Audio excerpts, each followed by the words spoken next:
Amen. Praise God. Blessed morning po sa inyong lahat. Amen. Are you blessed today? Amen. Praise God. Hallelujah. Welcome po sa mga bago, yung mga dating bagong dating. Welcome po. This is the Jesus the Good Shepherd Church International Oman. Gaya ng sinabi ni Pastor Jarwin, we are not promoting a religious, but we are promoting the relation between you and our Lord Jesus Christ. Amen? Kumusta po kayo lahat? Kumusta ang buong linggo natin? Amen? We are blessed? We are victory? We are victory. You know, the prayer meeting namin, sobrang blessed na blessed kami kahapon. Amen? We are on the battleground last week, you know? Lahat po ng prayer requests at prayer points po namin, lalong-lalo na sa aming kapatid na nasa hospital ngayon. We are victory. Amen? At sa prayer warrior po, meron din prayer answer din doon. Yung sila nasa Pilipinas na aksidente, na-operahan, nakalabas na rin. So, always our Lord Jesus Christ giving the miracles to each one of us. That will be the testimony of one of you. That will be inspire of us. Amen? Nakaka-inspire, no? Di ba ay na-inspire na yung mga pagkilos ng Panginoon yung linggo nito ay nakaka-inspire sa buhay natin? Amen? So hindi nakakapanlumog.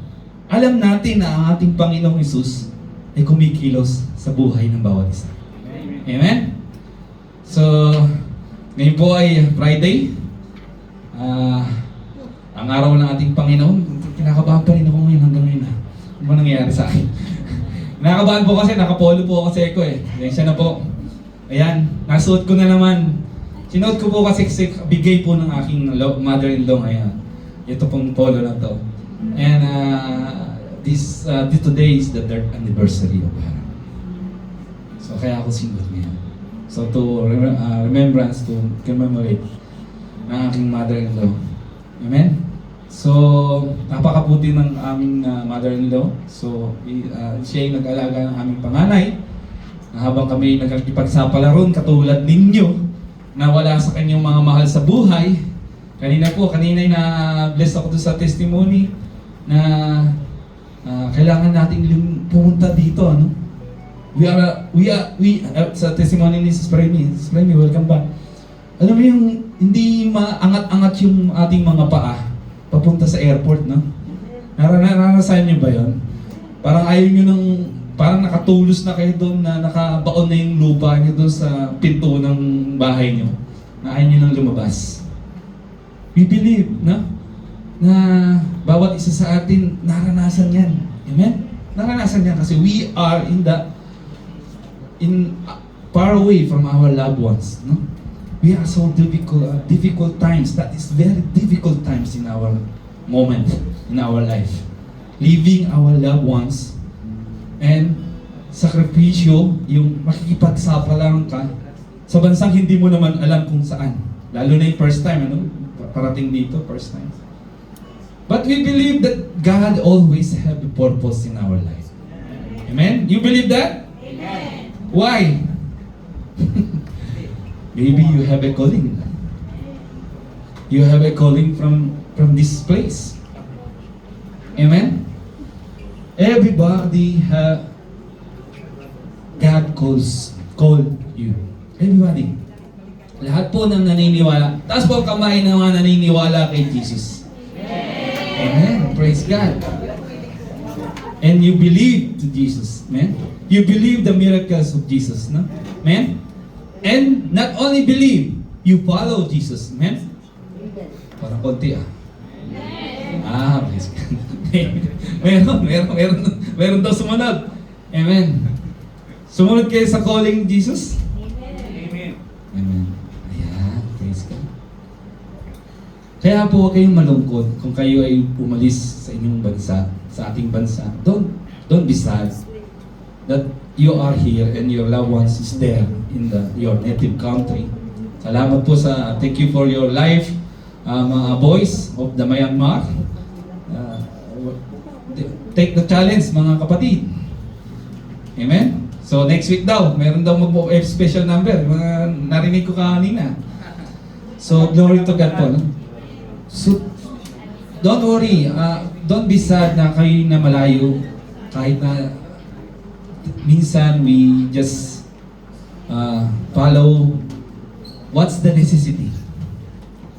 What is the requirements? What is the necessity? Kailangan eh. What is needed.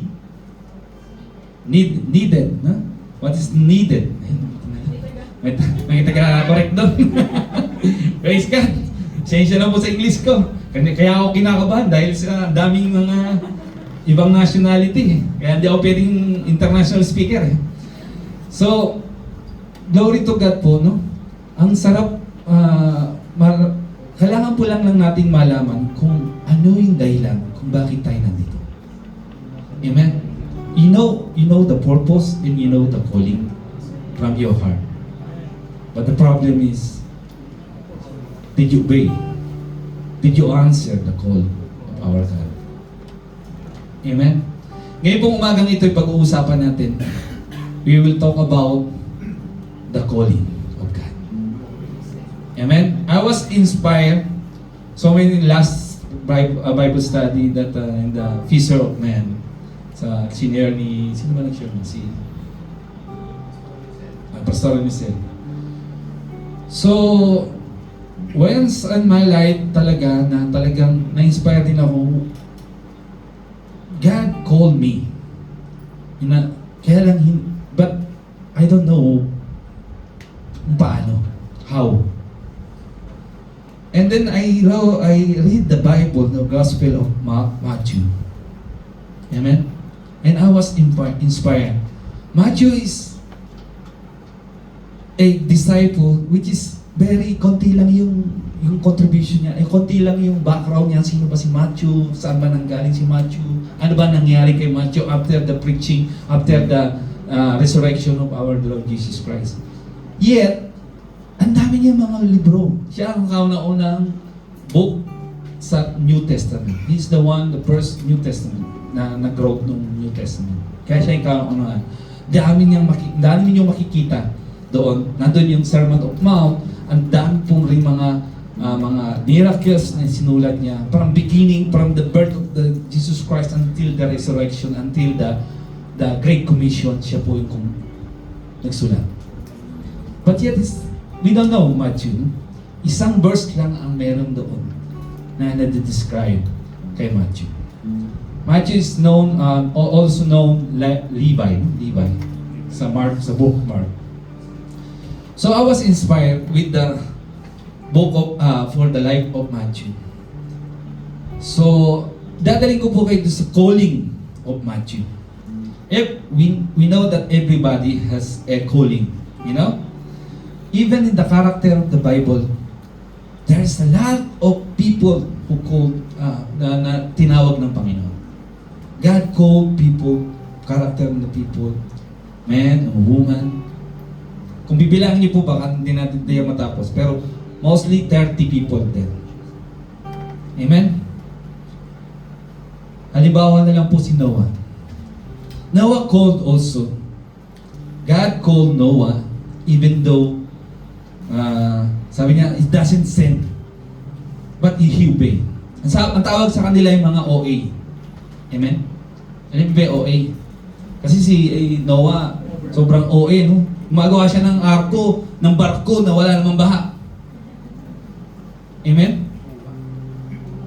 Nagtataka yung mga nasa tao sa paligid niya, ano gagawin mo dyan? Hindi naman umuulan dito. Gumagawa ka ng baha. Gumagawa ka ng barko. Amen? So, it doesn't make sense, but OA siya. Sabi ng OA, obey anyway. Amen? Hindi overacting na. He obey anyway. Amen? Kahit don't na make sense, kahit wala siyang patutunguhan, kahit anong gagawin to. Ano ba? Inutos ng Panginoon, gawa ka ng ganito. But he obey anyway.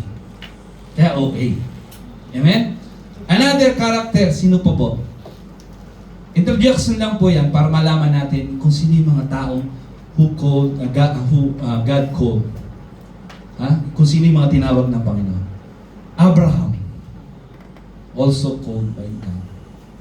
Amen? Ano yung sinabi niya kay Abraham? Punta ka doon, kahit hindi niya alam ang patutunguhan. Oo, hindi. Kayo, pupunta kayo sa sabi ng Lord, punta kayo doon, di mo alam pupuntahan mo. At i-bless kita. Oo, hindi, di ba? Hindi naman overall. He obeyed anyway. Amen? Sino pa? Si Moises. Amen?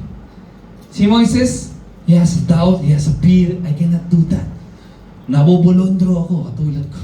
Bulondro. He cannot speak very well. But OA pa rin, no? Ang dami pinakita sa Panginoon kay Moses.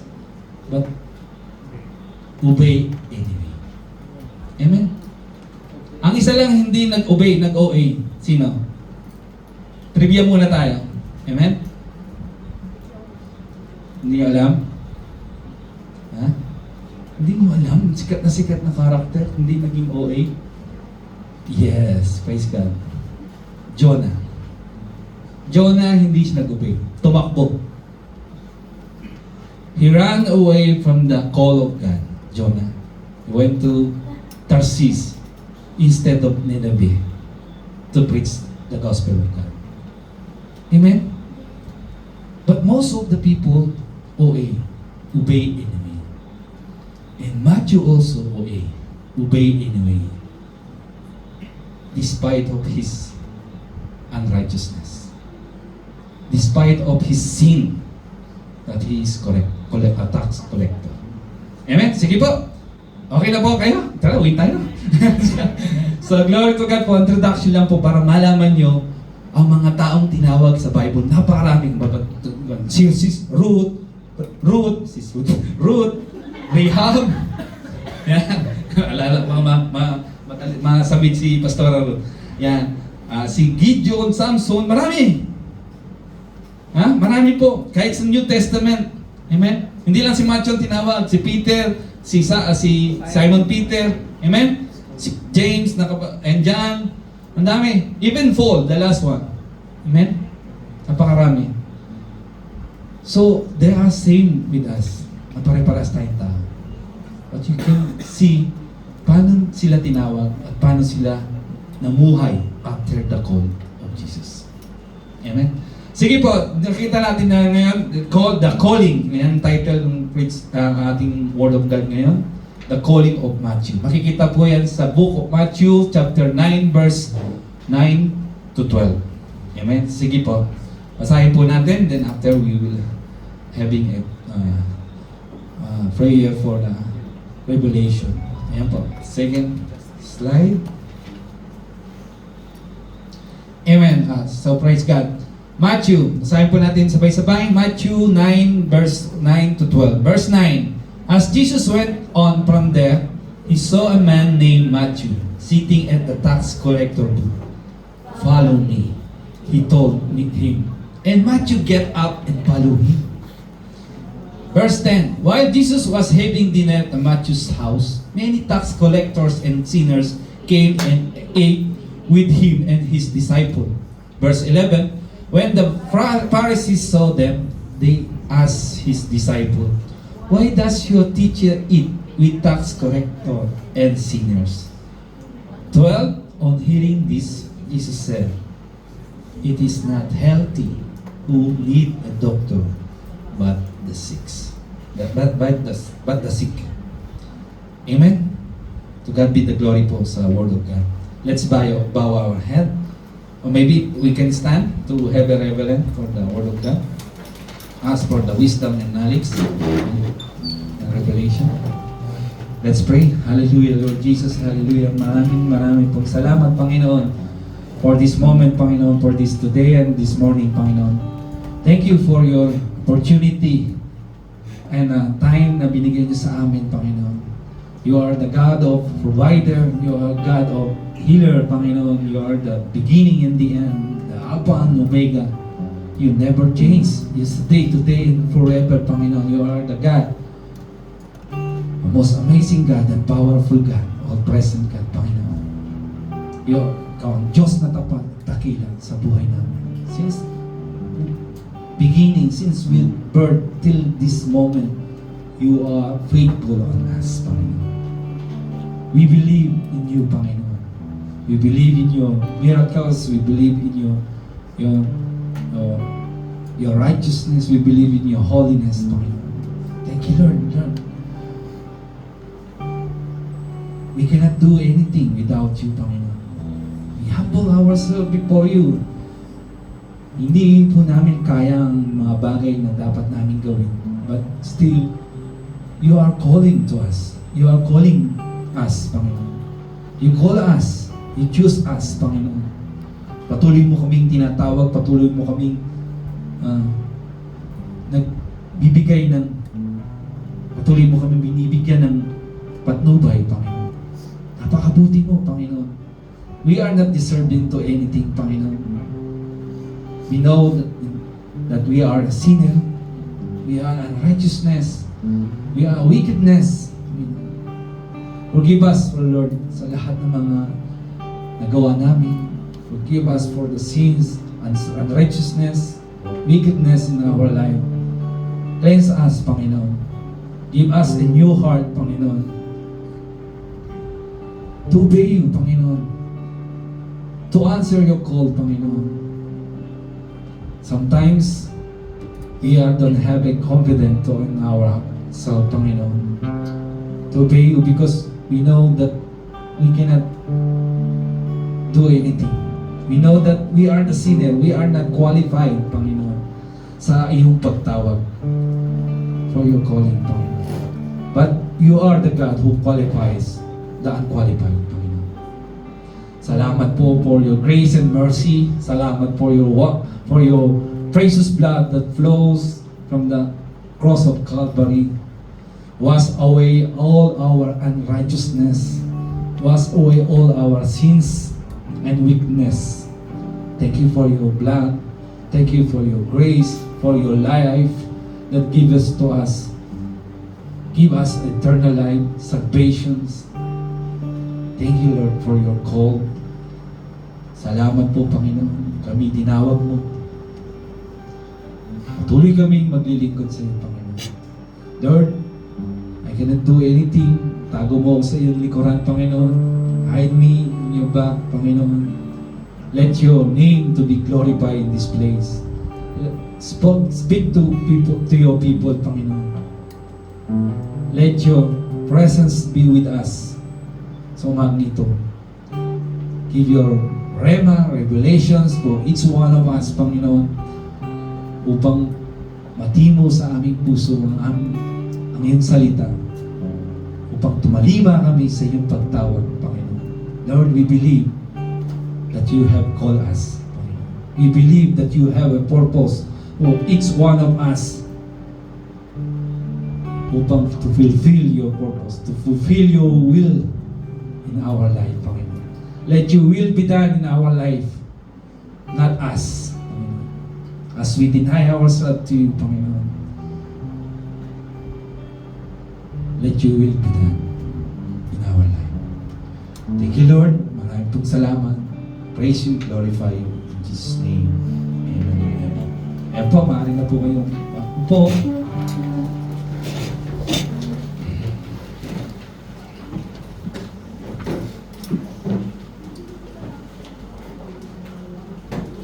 Amen. So, ang ating Amen.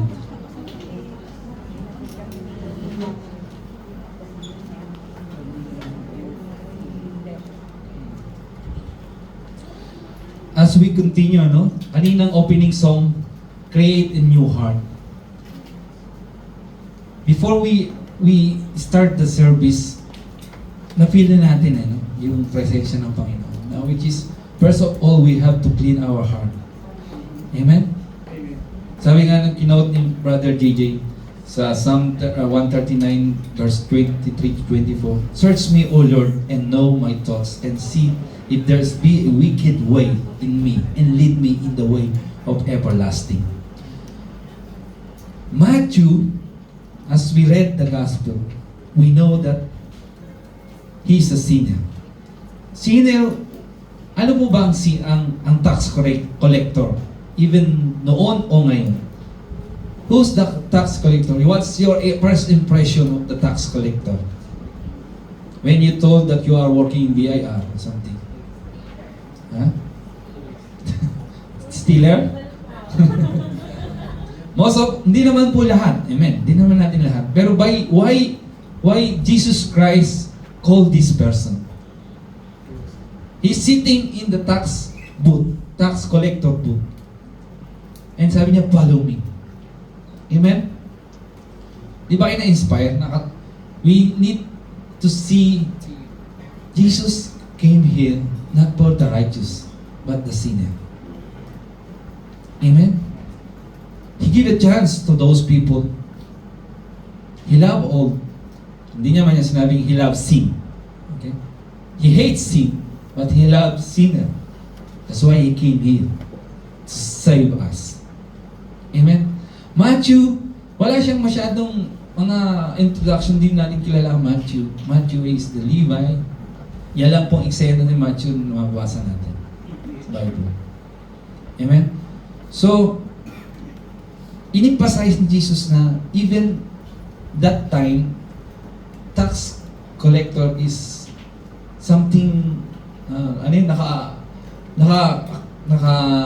kasama o naka-attach yung corruption. Amen? Maybe in that time, there's a lot of corruption happening in that time. Amen? Even now, yeah? Pag nabalitaan, ako po nung araw ay nagtatrabaho sa audit firm sa Maynila. Sa auditing firm, and we have a client na mga incheck na hindi na nagbubukas ng libro. Amen?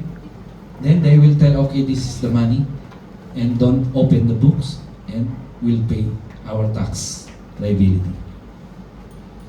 Most of the people working in the tax collector, even now, even last on that time, there's a temptation there. Amen? Nagkalat ang corruption. That's why maybe Jesus in that time also, in that times, lots of corruption. That time, I need some example. I need one guy, one person that he will he will inspire all people. Amen? Kaya sabi niya, no? Si Matthew, hindi na siya nag-question and ask, why? Basta tinawag siyang Panginoon, follow me. Matthew did ask something, did ask question to our Lord, bakit po? Why I follow you? Amen? Maybe he knows Jesus Christ in that time. Maybe Jesus Christ well known already na naggagawa na siya ng mga miracles. Sa atin po, in our life, you know by heart that you have called. Marami kasi nagtatanong, no? Every time na lumalapit sa akin o kaya lumalapit yung sa mga kwento ng mga pastor na Pastor, may calling ba ako? How you discern your calling? Amen? Paano din malalaman ang calling sa buhay natin? Amen? Mamaya po pag-uusapan natin. We will tackle that. How? And how to obey to Jesus. But we know in our heart, sa inyong mga puso, we have called. Amen? Sabi nga kanina, kagabi, nagbibiro kami. Ang calling po ay nasa DNA na. Nasa blood na natin. Amen? Nasa DNA na yan, hindi na pwede kayo umalis o tumakbo. Like Jonah. It is in your DNA, but it's only how to respond the call. How to respond the calling of our God. You need to activate only this gift inside of you para po to follow Jesus Christ. Matthew, he doesn't question it. Wala siya ng abog-abog, sige, I will follow you. Then, kulang pa yun. Ang ginawa pa niya, he invited Jesus Christ and disciple to his house and gave some dinner. Kaya po yung sinasabi niya, having dinner at the Matthew's house. Many tax collectors, sinners have been eat with him in his disciple. And Pharisees in that time, nag-question, why this Jesus, eating to this. So, dinescribe talaga ng Bible na they are a sinner, no? Amen? Kasi why Pharisees saw him and they are disciples? Why does the teacher eat with the tax collector and sinner? Amen? As the gospel said, the tax collector and the sinner together along with Jesus. Amen? So, he opened up that this situation ay maaaring invite. Lahat po tayo nagkasala. Even me. Everyone has a committed sin. But we have to, we need to repent our sins and come back no more in our sins. Amen? Kaya naman po sabi niya, Jesus is hearing said, it is not healthy to who need a doctor but sick. Hindi naman po kailangan ng doktor ang may sakit. Ang may sakit. Amen?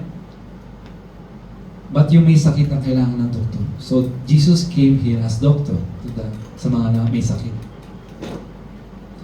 After that, Matthew, what happened? Nag-follow siya. Anong ginawa niya? Nag-ministry na siya. Nag-start ministry. Even there are God's maranasan sa buhay niyo. Pag nag-follow ka kay Jesus, ma-judge ka pa eh. Amen? Masasabihin sa'yo, ano ginagawa mo dyan? Di ka naman karapat-dapat dyan. Meron kang mga ginawang kasalanan nung araw. Sometimes people judge us in the past. Amen? But God erased the past, our sins. He erased everything. When you follow Him, when you accept Jesus Christ as your Lord and Savior. He erased everything. That's why He created a new heart to us. Amen?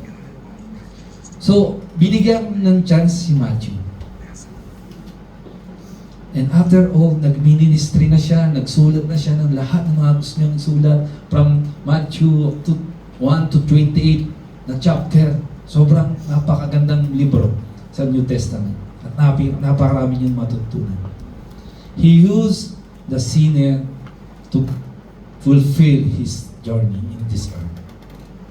Amen? Ang pagtawag ni Matthew. And we believe that each one of you will use to fulfill His purpose in your life. Amen? Sige po, hindi lang po si Matthew, sinabi ko rin. Alam niyo po ba, doon sa sinasabi, sige po, next slide, yung eksena nila Simon Peter, James, and John, nung nasa bangka sila. Makikita niyo po yan sa Luke chapter 5, verse 1 to 11. Hindi na natin, basahin po natin madalian. Sige po, madalian lang. Basahan lang. Wala, di ko po sinama si slide. But we need to inspire this one, no? They call that this is the first call of the disciple. So, sabi niya, so they pulled their boats up on shore, left everything and follow Him. Yun po sa 11. Pero alam po natin yung story niya, no? Yung story niya na nandun ang mga disciples, Peter and Simon and James, na naglilinis na ng net while Jesus Christ preaching the Word of God. And maybe they are listening to the Word of God. Then Jesus told that put the net deep kahit wala silang nahuli magdamag. And the miracle came na tumating na maraming huli yung nahuli nila after they obey Jesus. Amen.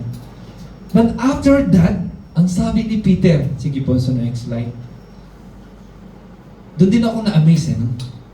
Nakita niya na yung miracles, but sabi ni Jesus Christ, sabi ni Simon Peter, sa Luke 5:8 When Simon Peter saw this, he fell at Jesus' knees and said, "Go away from me, Lord, I am sinful." Amen. Amen. Why Jesus Christ so special? Those people, the sinners. Amen. Bakit siya napaka-special ng ating Panginoon sa mga sinners? No? Hindi niya kinukonsente yung pagiging sinner mo. But almost most of the people in the Bible are not qualified. No? Marami sa mga tao na tinawag niya na hindi qualified at mga sinners, like sinasabi si Peter and Simon. Sinabi, lalo, makikita niyo rin po kay Saul conversion. Sino ba yung Saul? Si Paul. Amen? Paul also is sinner. He will prosecute the Christian. Amen? Yet, God called him. Amen? Makikita niyo po sa Acts 9, chapter 9, verse 4 to 5. He fell to the ground and heard the voice says to him, "Saul, Saul, why do you persecute me? Who are you, Lord?" Kilala niya kagad. Saul asked, "I am Jesus, whom you are persecuting me." He replied. Alam niyo po yung istorya ni Saul, no? Kaya naging Paul siya. After niya, na-blind siya. Nagkaroon ng scales ang kanyang mga mata at hindi siya nakakita ng 3 days and 3 nights. Amen? Now, which is kasama yung din yung namatay si Jesus Christ ng 3 days and 3 nights. Amen? If one of us calling, each one of us, Jesus calling you, magkakaroon po tayo ng confidence sa sarili natin. You have a confidence. Once Jesus Christ call you, you will having a confidence. Ano po bang nag-go-hold sa inyo? Why you are not following Jesus Christ, answering His calls, but yet you know the call of Jesus Christ in your heart.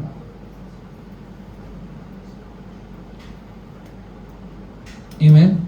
Ano bang nakapag-hold sa puso niyo? Bakit di kayo tumatalima sa pagtawag ng Panginoon? None unlike Matthew, he followed just obey anyway. Paul also, it's happened na binulag muna siya, then he follows. Sa ating mga puso, anong nag-hold sa inyo? Why? Alam niyo po, pag naglingkod tayo sa Panginoon, napakahirap. Maraming mawawala. It costs you. It costs you. Maraming mawawala, your time, your effort, and your happiness and joy. Mawawala po yan once you sumunod kayo sa Panginoon. And yet, sasabihin nyo, sumunod naman ako sa Panginoon, bakit ang dami pa rin problema? But ang dami pa rin suffering. Amen? Which is we are not exempted for that. Even you are the believer and Christian. But ang importante, sumunod tayo. Maging okay. Obey anyway. And without question us. And I tell you, promise of God always there. Na bibigay niya lahat ng mga kanyang, ang inyong mga blessing, ang inyong mga promises, ang kanyang promises sa inyo. Katulad ng mga disciple. Disciple, all of them, walang napuntahan, walang kayamanan doon sa pagsunod ng Panginoon, sa pagsunod ng Panginoon. May kayamanan ba, limaman ba sila, naging bilyonaryo ba sila, naging millionaire ba sila? Never. It cost them. Nag-cost ng kanilang buhay. Alam niyo ba paano namatay ang mga disciple? May biniting na pagkawarik, pinako na nakabaliktad, pinagutan ng ulo. Matthew, as according to the studies, hindi siya pero nabasa ko na napunta siya doon sa man-eater na tribes na mga kumakain ng tao. Nagbinurn siya. sinunog. Walang naging mabuti ang pagsunod sa Panginoon. But, that's only a temporary. Once you follow Jesus, you will have an eternal life.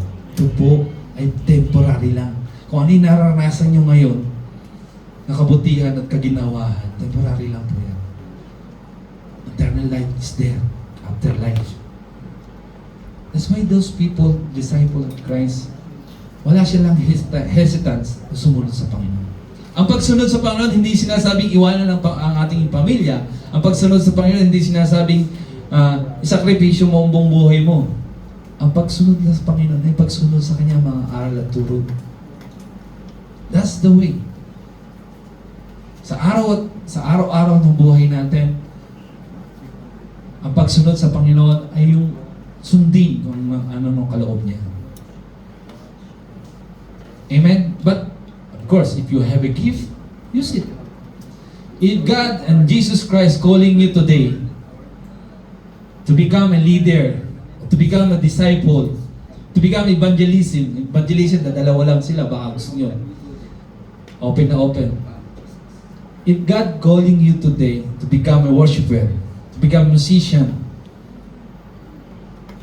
surrender now. When you will surrender. How many times Jesus Christ speak to your heart? Ilang beses na nangusap ang Panginoon sa inyo na tinatawag kayo? How many times that God speak to your heart that I'm calling you? So many, daming dahilan no? Ayoko na muna, Lord. Kasi masaya muna ako You should have something na meron ka pang dapat bitawan to follow Jesus. It will cost you. But, sabi sa inyo, I'm telling to you, it is worthy to follow Jesus. As my life also now. Tremendous happiness and joy in our life, my life. Alam niyo po ang istorya ko, sobra. Hindi ko akalain na nakatayo ako ngayon dito sa harapan ninyo. Amen. Sometimes, sabi ko, may Diyos ba? Sinabi ko noon, I can do it alone. I can do it by myself. By myself. Parang kanta lang, by myself. All by myself. But you cannot. You need Jesus in your life. But once you follow Jesus, I'm telling you, I'm the living testimony. So, tremendous joy, happiness, and fulfillment in your life. Kahit hindi tayo mayaman, hindi tayo naging milyonaryo, o naging successful sa buhay natin, you will become victorious after that. So now, Jesus calling you, everybody. Amen? Sige po. Ayun po, no? Maraming mga tinawag na merong bahid. Hindi sila blameless. Sila ay sinner. We are all sinner. Meron tayong mga pinagdaanan. Hindi ko alam ang mga sitwasyon nyo sa mga nakaraan. Pero I believe, once you accept Jesus Christ, all these are erased. All the past, and you repent, and you change your life, everything will erase. Hindi siya nag-keep ng record kung ano yung ginawa mo nung nakaraan. Importante, tinitingnan niya yung puso mo kung paano maglingkod sa Kanya sa pangkasalukuyan. Amen? Ayan, call of God, 2 Corinthians 1, chapter 1, verse 26, 21. Ang sabi po doon, brother and sister, think of what you were when you are called. Isipin niyo raw po kung kailan kayo tinawag. Not many of you were wise human standard. Hindi naman tayo perfecto. Amen? Walang perfecto sa mundo. May standard. Ang mga human, hindi tayo masyadong anointed one. Hindi tayo masyadong gifted one as a human standard. And many of not many were influential. Hindi naman tayo politician or something. Amen? Na sikat. Or vlogger or something ngayon. Nauso ngayon mga vlogger. Amen? And not many were of noble birth. Hindi naman tayo pinanganak ng with silver spoon and golden spoon. Amen? But God chose the foolish things of the world to shame the wise. Amen? Why you choose? Why God choose? The foolish things of the world to shame the wise. And God chose the weak things of the world to shame the strong. Kung sino ba yung mga mahihina, yun ang choose niya. God chose the weak. Amen? Of the world and shame the wise. Sabi pa niya, God choose the lowly things of this world and despise things and things that are not to nullify the things that are. Ito po ay sinabi ni po sa mga taga-Corinthian to inspire them. And I believe today, God, Jesus Christ, gospel speaking to you. Na magkaroon kayo ng confidence sa sarili. That even I am weak, even I am not having a gift, challenge us. Huh? Tulad ng mga taga-Corinthian. So that no one may boast before Him. Siguro ang God, no? Si Lord, may phobia na.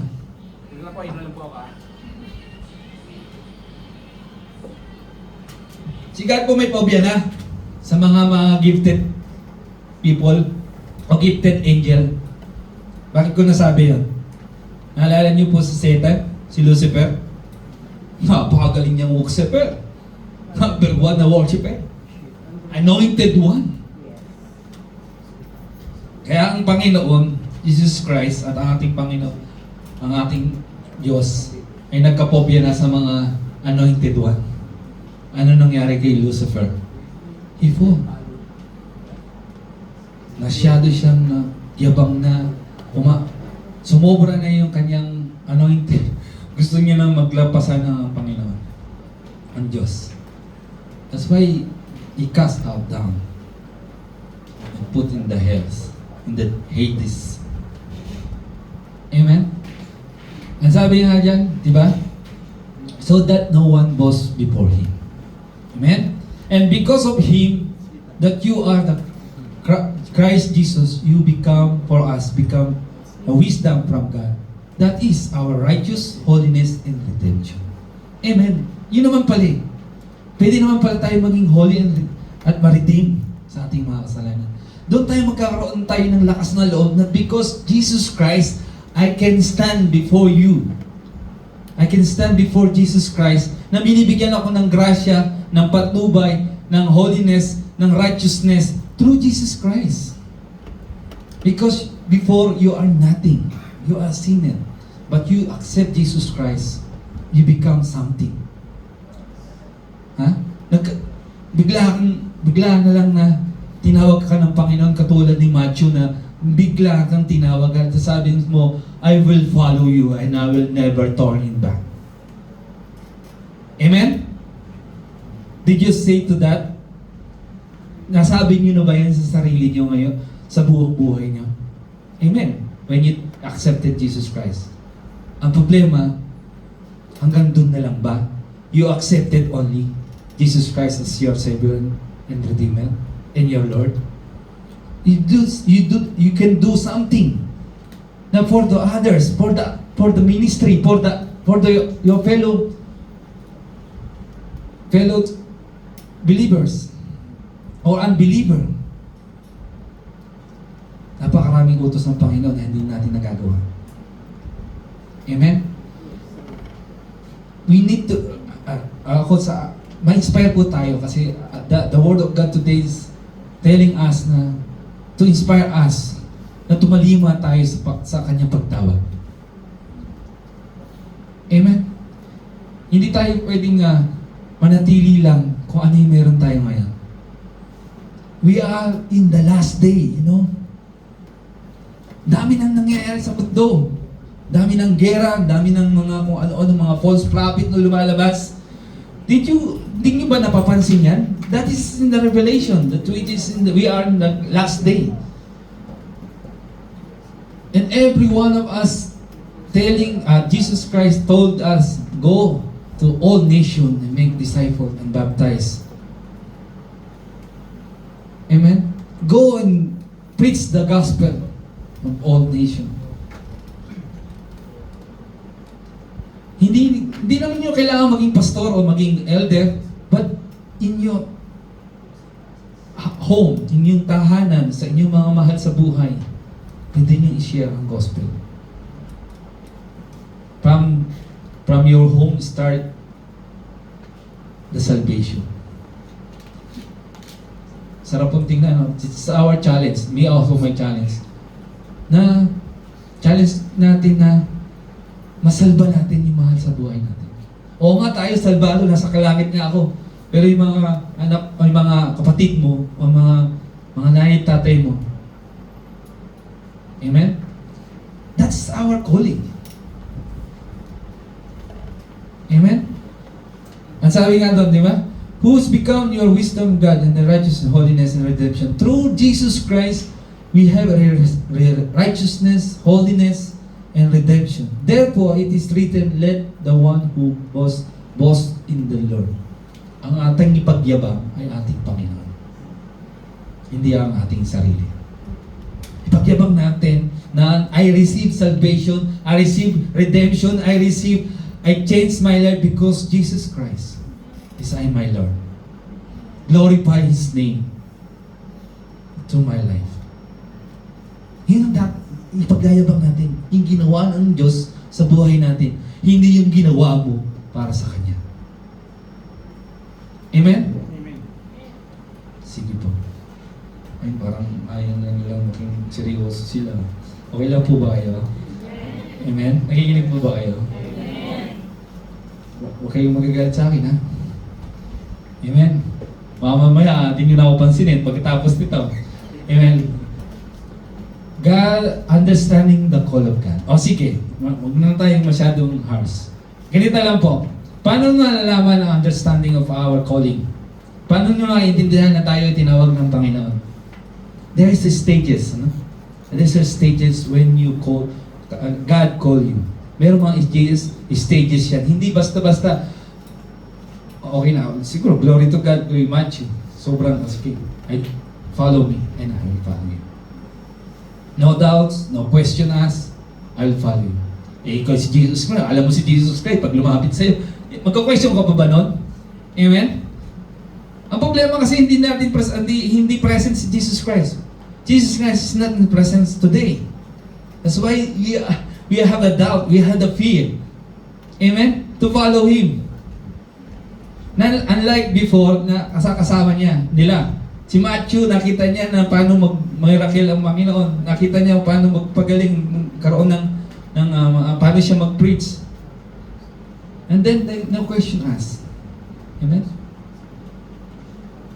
But today, that's the problem. No? Kasi meron siguro tayong tinatago, binibaby pa sa atin, na ayaw nating alisin. That's why you cannot see Jesus Christ. You cannot see the cause of Jesus Christ because meron pa tayong binibaby sa buhay natin. Amen? Meron pa tayong inaalagaan, sabi nun, baby, inaalagaan sa buhay natin. Now, which is the hindrance of to follow Jesus Christ. This hindrance is supposed to be, hindi na natin inaalagaan. We know that in our heart. And you know in your heart that Jesus is calling you. Amen? Yeah, understanding the call of God. Sige po. Meron tayong 5S dyan. 5S. Hindi 4S ha. Ano yan? 4-piece.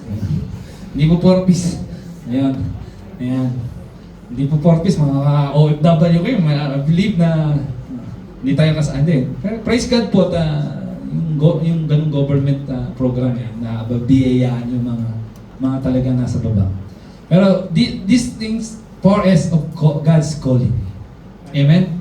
It is also in stages. I believe this is stages also. Number 1, salvation. Number 2, sainthood. Number 3, suffering. Number 4, service.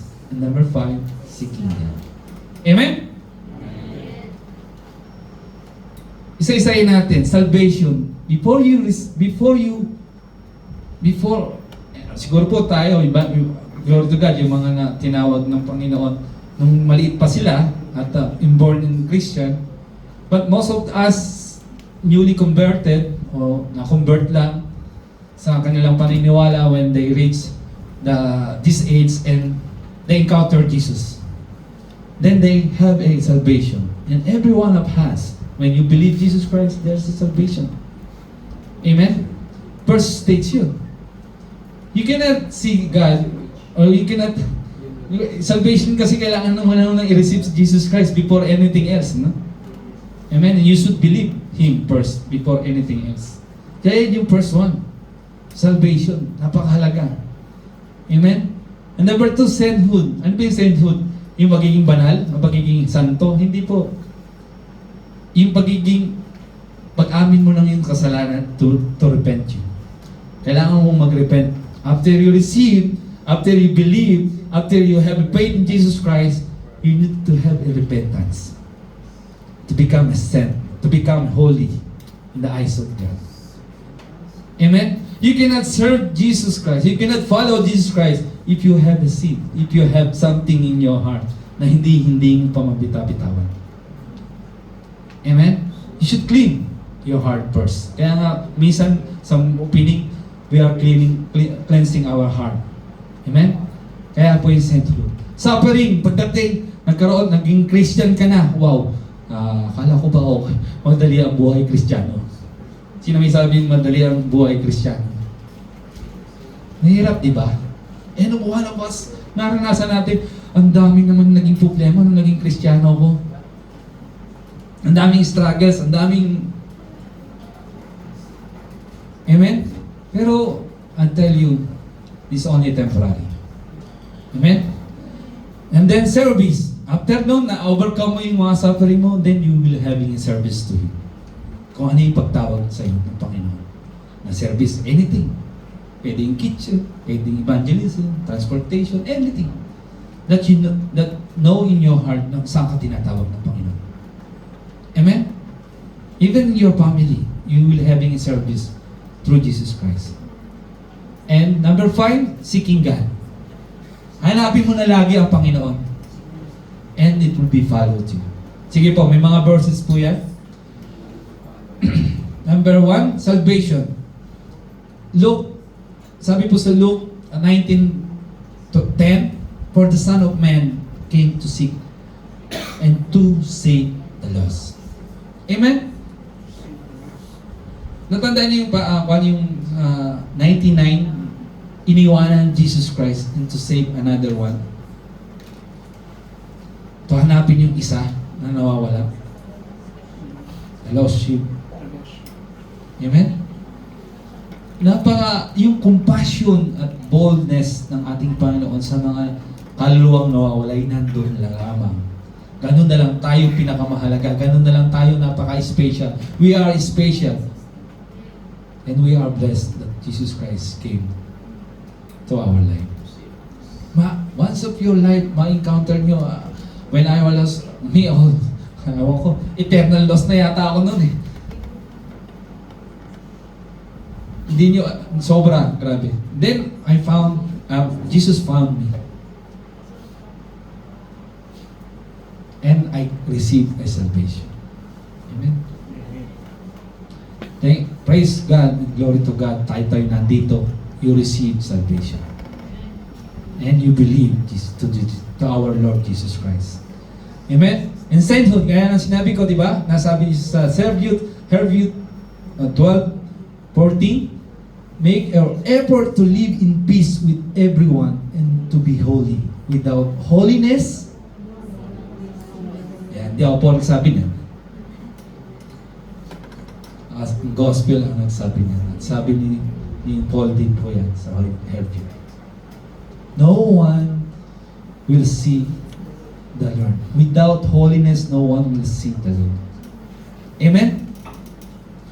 So, sa everyday natin na pinapasan natin ang krus, sabi nga, no? if you follow me, deny yourself and carry your daily cross and follow me.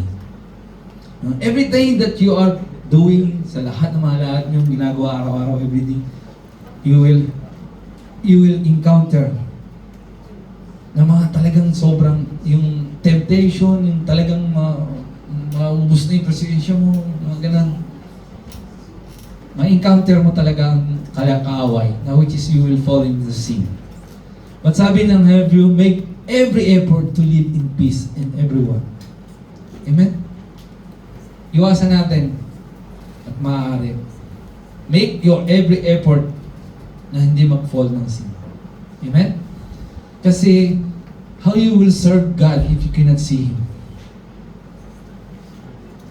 And only you can see is the holiness. Amen? Without holiness, you cannot see Lord. How you will serve Lord? Amen? So, challenge po sa atin yan. Amen? Kaya po sinasabi, I'm offering my life to you as a living and holy and pleasing sacrifice. Amen? So, challenge po yan. Pero, sige po. Yan. Even though na meron tayong mga kasalanan, God always forgiven God. Amen? He will not judge you right away. That's why you have to repent. You need to repent to become holy again. Amen? How many times nga lang mag-forgive? Huwag lang abusuhin ng grace. Ano? Yes. Amen? God always forgiving God. Huwag lang abusuhin. Amen? Ang grace. Sabi niya, you need to repent to become holy and God will create in you a clean heart. Amen? Kailangan po nating maging holy. Kailangan po nating aminin ang ating mga sarili katulad ng ginawa ng ating mga disciple na si Paul, na si Matthew, na nagpahuli sila. Ang problema, ayaw yung magpahuli. Yun ang problema eh. Ayaw yung baguhin ng sarili natin kaya hindi tayo nakakasunod sa Panginoon. Amen? You need to repent to become holy and God will create you a clean heart. Once you have a clean heart, that time you can start serving of God. Sabi niya, yun nga sinabi niya kanina, yung Psalm 139:4, search me, God, and know my heart, test me and know my anxious thought. See if there's any offensive way in me, and lead me in your way everlasting. Desire din po pala maging holy. Amen? And Psalm 86:5, you, Lord, are forgiven and good, abounding in love to all who is called to you. John 1:9, First John 1:9, if you confess our sins, He is faithful and just, He will forgive us our sins and purify our hearts of all unrighteousness. Ayan po yung mga verses na kung gusto nyo mag-repent, alalahanin niyo po yung verse na yun. Amen? Sige po. Medyo wala na tayong oras. Burahin ko na. Sige po. And number 3, suffering. Sabi po doon sa Romans 8:18, present suffering, yung kasalukuyan na naranasan natin. There's a future glory. I consider that our present offering are not worth comparing with the glory that you will be revealed in us. Yan po yung sinasabing hindi, it is present suffering na naranasan as a Christian will not be worth sa comparing sa glory na mararanasan natin after life. Amen?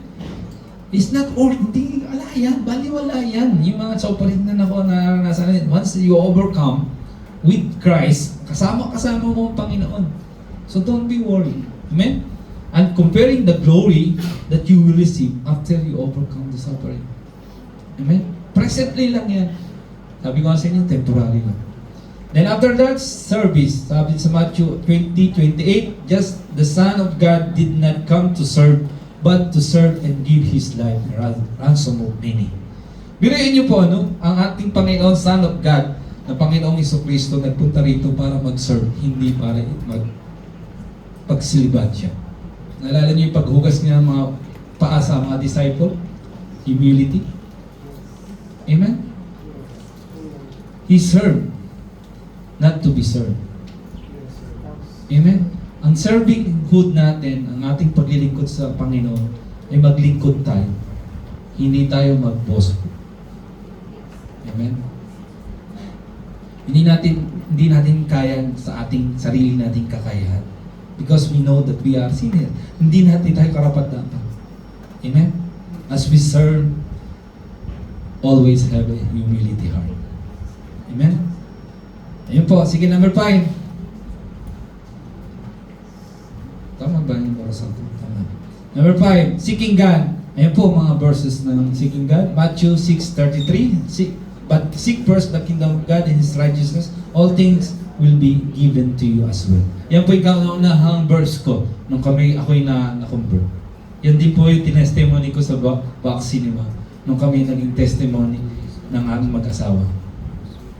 Yan po yung nag-struck lagi sa akin. Nandoon na araw nung hindi pa ako na-believer, hindi ako nagsisik sa Kanya in His kingdom and His righteousness. But when you first seek the kingdom and His righteousness, huwag kayo pong mag-alala, everything will be added to you. Amen? Marami pong nag-testimony na yan na this verse is lifetime verse sa kanila. Try nyo po. And then Jeremiah 29:13, you seek me and find me when you seek me with all your heart. Amen? With all your heart. So it will be start from our heart. Amen? Ang puso lagi ang tinitingnan ng Panginoon. Inside our heart. And He knows what's inside of your heart. Alam ba niya na ang Diyos ang nakaupo diyan sa loob ng puso niyo? Dapat siya ang nakaupo. Siya ba ang nag-ahari sa puso niyo? Siya ang namamahala sa buhay natin. Amen? And then Hebrews 11:16, and without faith it's impossible to please God, because anyone who comes to Him must believe that He sees and He rewards to those earnestly seek Him. Earnestly seek Him. Amen? So yun po, no? Anyone who comes to Him and follow Him believes that He exists. Seeking of God always, every day sa ating buhay. Amen? Hindi natin pwedeng i-please ang God kung hindi natin nakikita ang Panginoon. Hindi natin pwedeng i-please ang God kung faith mo ay nagsusuway-suway at uuga-uga. Amen? So we must believe that He sees, and the rewards, nandun po ang rewards sa pagsunod. Obedience follows blessing. Katulad naman nangyari sa mga disciple. Amen? Sige po. Then, ayan, sabi po sa Mark 8:34, the way of the cross. Then He called the crowd to Him along with His disciple, and He said, whoever wants to be my disciple must deny themselves and take up their cross and follow me. Iyan po yung sinasabi ko kanina, na napakahirap gawin.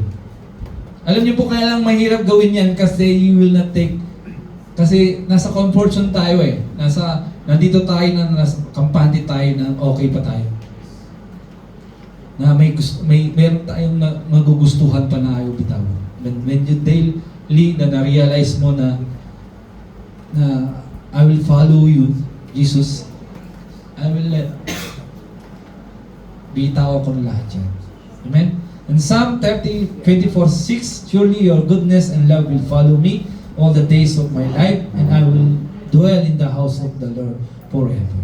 Ngayon po, nag-start na po tayo ng mga service natin sa Lord. You will dwell in the house of the Lord forever. Amen? Hindi po natatapos dito lang.